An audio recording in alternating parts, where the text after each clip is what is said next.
In this video, I want to give you guys a quick overview on protein timing. There's a great paper by Schoenfeld and Aragon that looks at the entire research and breaks it down in a very simple way. So let me read a little bit of this research paper to you guys. Based on the current evidence, we conclude that to maximize anabolism, one should consume protein at a target intake of 0.4 grams per kg per meal across a minimum of 4 meals in order to reach a minimum of 1.6 grams per kg per day. So they're saying the total intake at minimum for maximizing muscle growth is 1.6 grams per kg per day, but a maximum of 2.2. So that's right in line with Dr. Bub's recommendations in our other videos on the nutrition code. Using the upper daily intake of 2.2 per kg per day reported in the literature spread out over the same 4 meals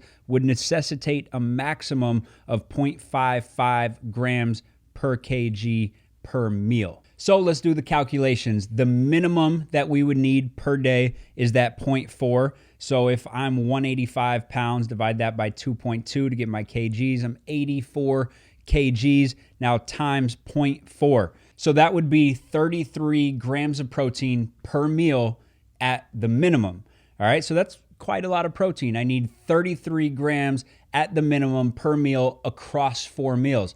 Now let's look at the maximum. So I'm going to take my 84 kgs times 0.55, and that gives me 46 grams. So anywhere from around 33 to 46 grams per meal is what I need, and I need that across 4 meals. So my upper limit that I can utilize towards muscle building would be 46. Now, of course, there's a lot of different variables. How hard did I strength train?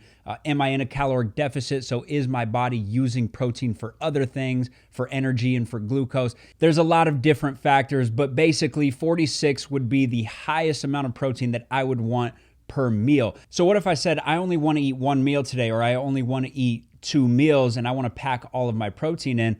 Well, then I would probably need 80 grams of protein in that meal. And what this study is saying is my body's not going to use that towards muscle building. So when it comes to meal timing, we want to maximize the protein per meal. And so I don't want to go above 46, which means I need that spread out across 4 meals, which would then give me 185 grams of protein, which is 1 gram per pound of body weight. So just like what Dr. Bubbs was saying, that's kind of that upper limit that we would want to work with. Now, keep in mind, in the paper, they said a minimum of 4 meals. So for a lot of us like me, I'm busy. I may not have the time to sit down and eat 33 to 46 grams of protein in a meal, but maybe I could spread it across 5 meals, and now I can go a little bit less per meal. Right? Or you could spread it across 6 meals. It's a minimum of 4 meals, but don't think that that means you can only eat 4 meals. If it fits your macros, you stay within your calorie range, and it's better for your schedule, it's okay to go up to 6 or 7 meals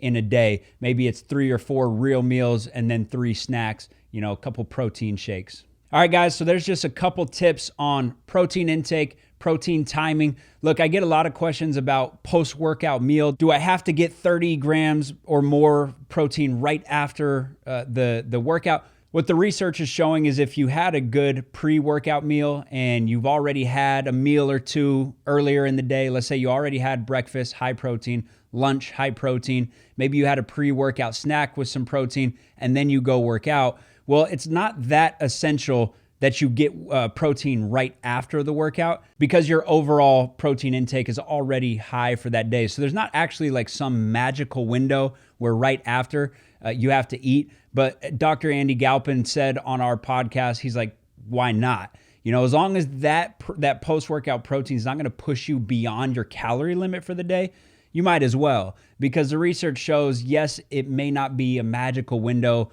but it also might not hurt you. And so for our athletes, we do have that protein shake right after the workout. Typically, if we're going hard, we're going to do 1-to-3 ratio or even 1-to-4 ratio, especially for a lot of basketball players or endurance athletes who need the carbohydrates. We'd go 3 grams of carbohydrates to every 1 gram of protein.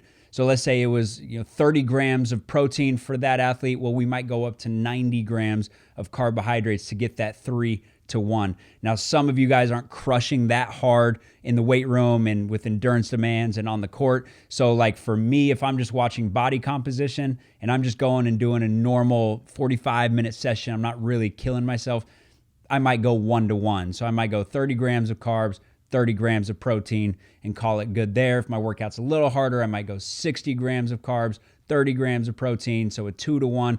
But it just depends on how hard you're working out. If you're really working out, doing a lot of endurance, and you're doing a lot of sprint work, and maybe you're on the court, on the field, maybe you're doing a lot of strength training, you'll probably want to get closer to that 3-to-1 so that we do restore that glycogen. But do keep in mind that post-workout window is not some like magical window. So if you don't have the time to get in your shake right after, it's not the end of the world as long as you got a couple meals already in your system.